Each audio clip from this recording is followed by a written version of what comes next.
85장입니다. 찬송가 85장 9주를 생각만 해도 함께 찬송하겠습니다. 찬송은 1절, 2절, 5절 이렇게 3절만 찬송하겠습니다. 85장 9주를 생각만 해도 1절, 2절, 5절 이렇게 찬송하도록 하겠습니다. 찬송하겠습니다. 구주를 생각만 해도 이렇게 좋거든. 주 얼굴 배울 때야 얼마나 좋으랴. 만민의 구주 예수의 귀하신 이름은 천지에 있는 이름 중 비할 데 없도다. 5절입니다. 사랑의 구주 예수여 내 기쁨 되시고 이제로부터 영원히 영광이 되소서.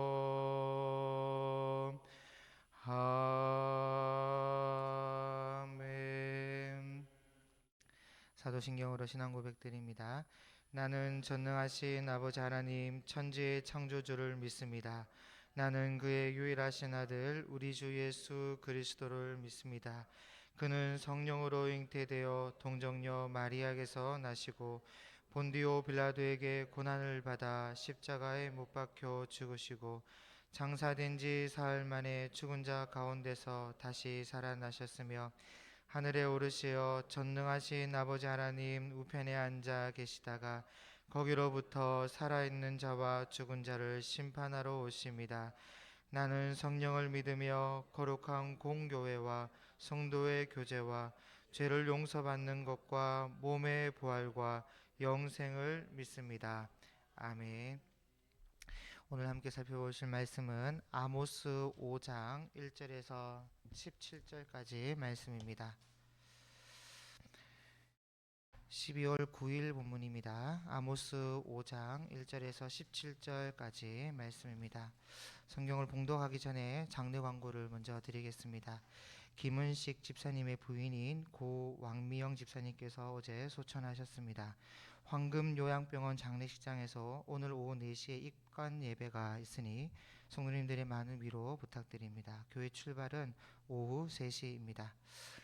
아모스서 5장 1절에서 17절까지 말씀을 우리 한 절씩 교독하겠습니다. 이스라엘 족속아 내가 너희에게 대하여 애가로 지은 이 말을 들으라. 처녀 이스라엘이 엎드려졌으며 다시 일어나지 못하리로다. 자기 땅에 던지우며 일으킬 자 없으리로다. 주 여호와께서 이와 같이 말씀하시되 이스라엘 중에서 1000명이 행군에 나가던 성읍에는 100명만 남고 100명이 행군에 나가던 성읍에는 10명 남으리라 하셨느니라. 여호와께서 이스라엘 족속에게 이와 같이 말씀하시기를 너희는 나를 찾으라 그리하면 살리라. 베델을 찾지 말며 길갈로 들어가지 말며 브엘세바로도 나아가지 말라. 길갈은 반드시 사로잡히겠고 베델은 비참하게 될 것임이라 하셨나니 너희는 여호와를 찾으라 그리하면 살리라. 그렇지 않으면 그가 불같이 요셉의 집에 임하여 멸하시리니 베델에서 그 불들을 끌 자가 없으리로다. 정의를 쓴쑥으로 바꾸며 공의를 땅에 던지는 자들아 묘성과 삼성을 만드시며 사망의 그들을 아침으로 바꾸시고 낮을 어두운 밤으로 바꾸시며 바닷물을 불러 지면에 쏟으시는 이를 찾으라. 그의 이름은 여호와시니라. 그가 강한 자에게 갑자기 패망이 이르게 하신즉 그 패망이 산성에 미치느니라. 무리가 성문에서 책망하는 자를 미워하며 정직히 말하는 자를 싫어하는도다.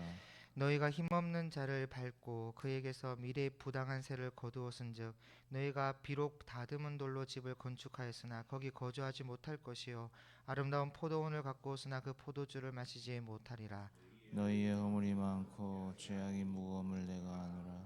너희는 의인을 학대하며 뇌물을 받고 성문에서 가난한 자를 억울하게 하는 자로다. 그러므로 이런 때에 지혜자가 잠잠하나니 이는 악한 때임이니라.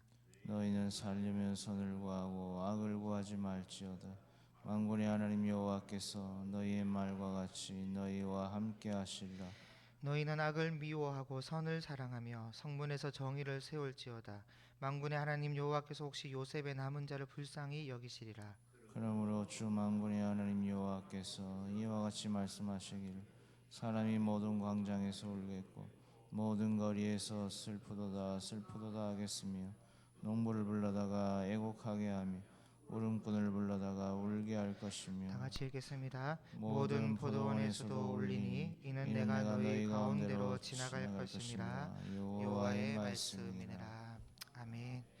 본문의 말씀으로 여호와를 찾으라라는 제목으로 말씀을 함께 나누겠습니다.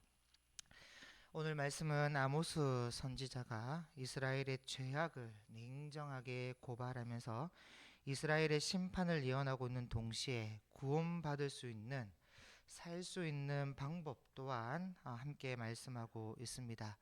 그 방법이 오늘 제목인 여호와를 찾으라라는 것인데 이 말씀을 본문과 함께 살펴보겠습니다. 1절입니다. 이스라엘 족속아 내가 너에게 대하여 애가로 지은 이 말을 들으라. 처녀 이스라엘이 엎드려졌으며 다시 일어나지 못하리로다. 자기 땅에 던지우며 일으킬 자가 없으리로다. 여기 엎드려졌으며 다시 일어나지 못하리로다 이렇게 말씀하고 있는데 두 번 다시 기회가 없다는 말이에요. 왜냐하면 지금까지 오랫동안 참아주셨기 때문이죠.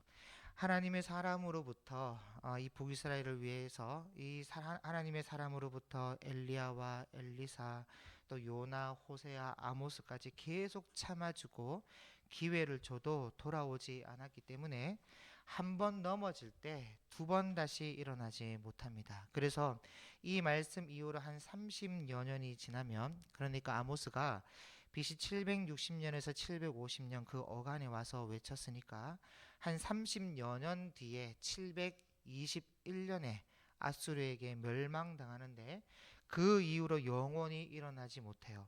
여러분 지금 현재 이스라엘 땅에 있는 이 유대인들은 1948년 5월 14일에 독립선언을 하고 현재 지금 존재하고 있지만 문제는 이 이스라엘 사람들이 전통적인 유대인들이 아니라 피가 많이 섞인 사람들입니다. 그러니까 AD 70년 이후로부터 남유다와 북이스라엘 유대인들은 서로 구분되지 않게 되었고 무엇보다 개종자 유대인들 그러니까 아스케나이지라는 개종자 유대인들과 세파르딤이라는 전통파 유대인들이 함께 현재 이스라엘을 세웠기 때문에 성경에 말하고 있는 이스라엘의 민족과는 다릅니다.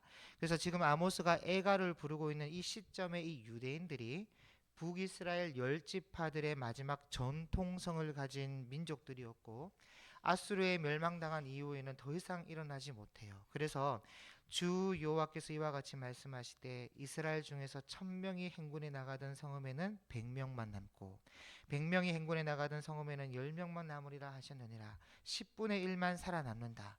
다 사라지고 10분의 1만 남는데 문제는 그 남은 자도 혼합 정책으로 피가 섞여요. 그러니까 한 30년만 지나면 완전히 멸망이 이들을 기다리고 있는데 이들에게서 살 수 있는 길이란 뭐냐?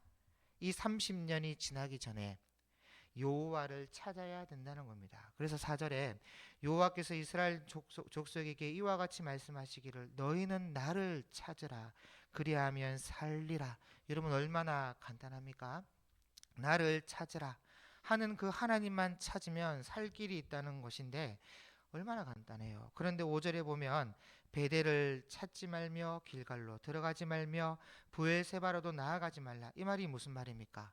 잘못 찾아갔다는 말이죠. 그래서 길갈은 반드시 사로잡히겠고 베델은 비참하게 될 것임이라 하셨나니, 이러면 베델에는 뭐가 있었냐면 금송아지가 있고 길갈과 브엘세바에는 제사 드리는 제단이 있는데 이 전부 다 우상 숭배와 관련되어 있습니다. 그래서 이것은 우리가 한번 깊이 생각해 봐야 될 문제인데, 북이스라엘 백성들에게 있어서 여호와를 찾는다는 것이 뭐냐는 거예요. 사실은 베델로 가고 길갈로 가고 하는 이 행위가 실제로 이들에겐 여호와께 제사 드리는 행위로 간주되어 왔습니다. 형식적일지라도 예배 드린다고 제사를 지내고 있었습니다. 그래서 베델과 길갈과 브엘세바는 북이스라엘에게 있어서 하나님께 제사 드리는 장소였고, 아모스가 자 여호와를 찾으라 하니까 이들의 말로는 베델의 금송아지에게 가서 예배를 드렸다는 거예요. 그런데 문제는 이것이 잘못된 지식으로 드려진 예배라는 것이죠. 여러분, 여로보암이 금송아지를 만들 때에 금송아지를 두고 뭐라고 했냐면, 우리를 애굽에서 구원한 여호와가 이 금송아지다 그랬습니다. 그래서 세월이 지나고 율법의 가르침이 전혀 되지 않은 세대의 후손들이 지금 태어나서 살아가고 있으니까 하나님에 대한 지식이 무지하였고, 금송아지가 여호와인 줄로 알고 거기에 예배를 드리고 구하고 있었습니다. 그래서 우리가 이런 것을 통해 우리가 알아야 될 것이 뭐냐면, 성경에 대한 잘못된 지식은 성경과 하나님을 아는 것이 아니에요. 하나님을 아는 지식이 없는 겁니다. 뭐 여호와 하나님의 이름을 안다고 해서, 예수님의 이름을 안다고 해서 아는 게 아니에요. 그래서 그 결국은 뭐냐? 비참하게 될 뿐입니다. 그래서 6절에 다시 말하는데, 너희는 여호와를 찾으라. 그리하면 살리라. 그렇지 않으면 그가 불같이 요셉의 집에 임하여 멸하시리니 베델에서 그 불들을 끌 자가 없으리로다. 여러분, 또 여호와를 지금 찾으라고 하는데, 이런 여호와를 찾는다는 것이 뭘까요? 뭐 교회에 와서 예배드리고 주여 삼창 부르고 하는 그런 것이 여호와를 찾는 것일까요? 아닙니다. 우리가 바르게 알아야 될 것은, 여호와를 찾는다는 것은 반드시 하나님을 아는 지식에서 비롯되어야 합니다. 하나님을 아는 지식 없이 여호와를 찾는다는 것은 말도 안 되는 이야기예요. 그래서 하나님을 아는 지식이 참 중요한데, 그럼 하나님을 아는 지식이란 뭐냐? 하나님의 뜻을 알아야 된다는 것이고, 또 하나님의 뜻을 안다는 것은 율법에 기록된 명령을 알아야 하나님의 뜻을 알 수 있다는 거예요. 그래서 그 명령이란 크게 뭐 두 가지로 압축할 수 있는데, 하나님을 사랑하는 것과 이웃을 사랑하는 것이죠. 그래서 사랑하기에 하나님의 율례와 법도를 지키는 것이고, 이웃을 사랑하기에 이웃에게 공의와 정의를 실행하는 선한 삶을 살아가는 거예요. 이것이 하나로 묶어져서 연결되어서 하나님을 찾아야 된다는 것인데, 이게 문제는 그게 예배만 드리면 끝난 줄로 알고 마음대로 살아가더라는 것이죠. 그래서 7절에 정의를 쓴쑥으로 바꾸며 공의를 땅에 던지는 자들아, 묘성과 삼성을 만드시며 사망의 그늘을 아침으로 바꾸시며 낮을 어두운 밤으로 바꾸시며 바닷물을 불러 지면에 쏟으시는 이를 찾으라. 그의 이름은 여호와시니라. 그래서 여호와를 찾는다는 것이 뭐냐? 정의를 쓴쑥으로 바꾸고 공의를 땅에 던지는 삶이 아니라 정의와 공의를 세워가는 삶이어야 하며, 하나님을 아는 지식으로 말미암아 세워가는 삶이어야 한다는 겁니다. 이걸 하면서 예배 제사를 드려야 된다는 거예요. 그래서 저는 솔직히 북이스라엘이 분단되고 난 뒤에 백성들이 예루살렘으로 가는 거, 예루살렘 성전에 가서 제사 드리는 거, 그 가는 것을 솔직히 그 방치하기에는 어려웠을 거라 생각합니다. 그래서 베델과 단의 예배 처소를 만든 것을 잘한 건 아니지만 10번 양보해서 괜찮다고 생각해요. 다만 제사장들을 잘 세워서 율법을 가르치게 하고 율법의 정신을 따라 살아가도록 교육하기만 한다면 저는 예배 장소는 아무 문제가 되지 않는다고 생각합니다. 제가 알고 있는 하나님은 그렇게 쪼잔하지 않아요. 근데 문제는 왜 하필 금송아지를 만들고 왜 금송아지를 여호와 하나님이라고 말하냐고요. 그리고 이렇게 금송아지를 만들어서 제사를 지내게 하니까 여러분, 당연히 제사장들이 율법을 가르칠 수가 없는 겁니다. 당장 십계명에 위반되니까. 그래서 나중에 세월이 흘러서 세대가 바뀌고 하니까 결과가 어떻게 되었냐? 이젠 금송아지에게 제사하는 것이 여호와께 예배드리는 것으로 둔갑되어서 아예 모르게 된 거야. 아예 모르게. 지식이 없는 거. 하나님을 아는 지식이 후손들에게 아예 없게 되어 버린 겁니다. 그러니 당연히 율법의 정신을 알 리가 없죠. 당연히 공의와 정의가 사라질 수밖에 없고 하나님의 뜻이 흘러갈 수 없으며 당연히 하나님을 찾으라 해도 찾을 수가 없는 거예요. 그래서 동시대의 선지자 호세아가 하는 말이 뭡니까? 내 백성이 지식이 없으므로 망하는도다. 네가 지식을 버렸으니 또 그 뒤에 또 율법을 잊었으니 나도 네 자녀들을 잊어버리리라. 그래서 이들이 구절처럼 패망을 당하는 거예요. 그리고 지식이 없으니까 10절에 무리가 성문에서 책망하는 자를 미워하며 정직히 말하는 자를 싫어하는도다. 이게 참 중요한 말씀인데 여러분, 나라가 바르게 세워지려면 책망하는 자, 곧 예언자가 올바른 말, 정직한 말을 할 때 들을 줄 알아야 됩니다. 언제나 예언자가 올 때는 나라가 엉망이고 공의와 정의가 없으며 비진리의 말씀이 선포되고 있고 우상 숭배와 세속적인 문화가 지배할 때 그때 누구 하나 바른 말을 하는 사람이 있어야 될 거 아닙니까? 그래서 예언자가 오는 것인데 이런 상황에 누가 좋은 말을 하겠습니까? 예언자가 와서 기분 나쁘도록 책망하고 지적하지. 그러니 하나님을 아는 지식이 없는 이들은요 항상 예언자의 목소리를 싫어했어요. 오히려 가난한 사람들, 어려움에 처한 사람들은 뭐 박수를 치는데 그 부한자, 권력자 이런 사람들 예언자의 뺨을 때렸습니다. 그리고 11절에 너희가 힘없는 자를 밟고 그에게서 미래에 부당한 세를 거두었은즉, 그러니까 항상 가난한 자를 억압하고 세금도 합당한 세법에 의해 징수하지 않고 부당한 세를 거둬서 자기네들 배불리고 그렇게 하니까 너희가 비록 다듬은 돌로 집을 건축하였으나 거기 거주하지 못할 것이요 아름다운 포도원을 갖고 오으나 그 포도주를 마시지 못하리라. 다시 말해 악을 뿌렸으니 독을 거두게 될 것이다. 또 너희의 허물이 많고 죄악이 무거움을 내가 아노라. 너희는 의인을 확대하며 뇌물을 받고 성문에서 가난한 자를 억울하게 하는 자로다. 그러므로 이런 때에 지혜자가 잠잠하나니 이는 악한 때임이니라. 호세아가 와도 안 되고 아모스가 와도 안 되고 엘리야 엘리사가 와도 안 되고 해도 안 되니까 이제는 지혜자가 잠잠한 겁니다. 왜냐? 말해봐야 소용없으니까. 그래서 이사야 선지자 때는 하나님께서 아예 이사야 보고 야, 나 아예 귀를 멀게 하고 마음을 어둡게 하고 눈을 멀게 해서 아예 깨닫지 못하도록 만들어라. 그렇게 할 정도로 악한 세대는 들으려고 하지 않습니다. 그렇기 때문에 지혜자가 잠잠하게 되는 것은 망할 때가 되었다는 것이고 실제로 호세아 아모스 이후로 하나님께서는 선지자를 보내지 않아요. 그래서 14절에 너희는 살려면 선을 구하고 악을 구하지 말지어다.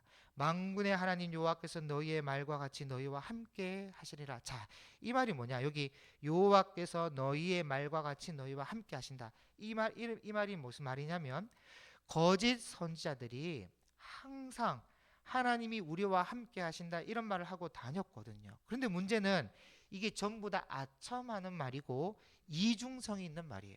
여러분, 하나님이 우리와 함께 하신다는 말은 맞는 말이죠, 들으면. 그런데 아무 때나 항상 하나님께서 함께 하신다? 그건 아닙니다.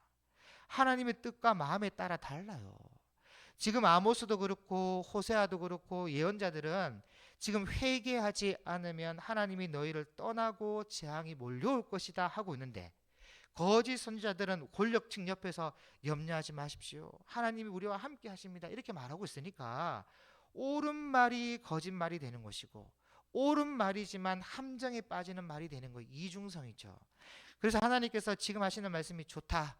내가 너희의 그 말대로 함께 해줄게. 대신 너희가 살기 위해서는 선을 구하고 악을 구하지 마라. 그래야 내가 함께 할 수 있다. 그 말씀을 하고 있는 거예요. 그리고 너희는 악을 미워하고 선을 사랑하며 성문에서 정의를 세울지어다. 다시 말해 재판을 바르게 재판을 해라. 억울한 사람이 생기지 않도록, 선을 행하다가 낙심하지 않도록 재판을 바르게 해라. 그래야 만군의 하나님 여호와께서 혹시 요셉의 남은 자를 불쌍히 여기시리라. 그런데 이미 사람의 그 양심이 모든 양심이 화인 맞은 것처럼 다 무너졌기 때문에 이런 일이 시행되지 않습니다. 그래서 결국에는 말씀대로 멸망당하는데 그게 16, 17절이죠. 그래서 결국에는 10분의 1만 남고 다 멸망을 당하게 됩니다. 그러므로 우리도 오늘 아모스가 말씀하고 있는 경고의 메시지 앞에 귀를 기울이시고 무엇보다 여호와를 찾으라는 말씀에 우리가 순종할 수 있기를 바랍니다. 그리고 여호와를 찾는다는 것이 뭐냐? 이것은 하나님을 아는 지식으로 말미암아 공의와 정의를 실천하는 삶으로 돌아와야 함을 우리가 기억하고 하나님을 아는 지식을 갖추며 성경을 통해 하나님의 뜻을 알고 사랑의 실천에 있는 삶이 되어야 함을 우리가 꼭 기억할 수 있기를 바랍니다. 단순히 뭐 형식적인 예배가 아니라 뭐 부르짖고 주여 삼창하고 그런 것이 하나님을 찾으라는 명령이 아님을 다시 한번 기억하시고 말씀을 읽고 묵상함으로 그의 뜻을 깨달아 아는 그리고 아는 만큼 사랑과 정의를 실천하는 저와 여러분이 되어서 하나님께 기쁨이 되어지고 또 하나님의 응답을 받는 우리의 삶이 다 될 수 있기를 주님의 이름으로 축복합니다. 기도하겠습니다. 하나님 아버지, 오늘 아모스의 말씀을 통해 북이스라엘 백성들의 패역함과 그로 인한 멸망의 현실을 돌아보며 우리 자신과 이 시대를 되돌아보게 됩니다. 하나님을 안다고 하면서 잘못된 길로 나아가고 형식적인 예배를 통해 하나님을 안다고 말하며 하나님의 공의와 정의를 사랑 없는 모습으로 실천했던 우리의 연약함을 고백합니다. 주님 용서하여 주시고 말씀을 통해 알게 된 하나님의 명령을 순종하고 그의 뜻을 따라 하나님을 찾아가고 또 닮아가는 우리의 삶이 다 될 수 있도록 주님 우리 인생을 인도하여 주옵소서. 감사드리며 예수님의 이름으로 기도드립니다. 아멘. 하늘에 계신 우리 아버지, 아버지의 이름을 거룩하게 하시며 아버지의 나라가 오게 하시며 아버지의 뜻이 하늘에서와 같이 땅에서도 이루어지게 하소서. 오늘 우리에게 일용할 양식을 주시고 우리가 우리에게 잘못한 사람을 용서하여 준 것 같이 우리 죄를 용서하여 주시고 우리를 시험에 빠지지 않게 하시고 악에서 구하소서.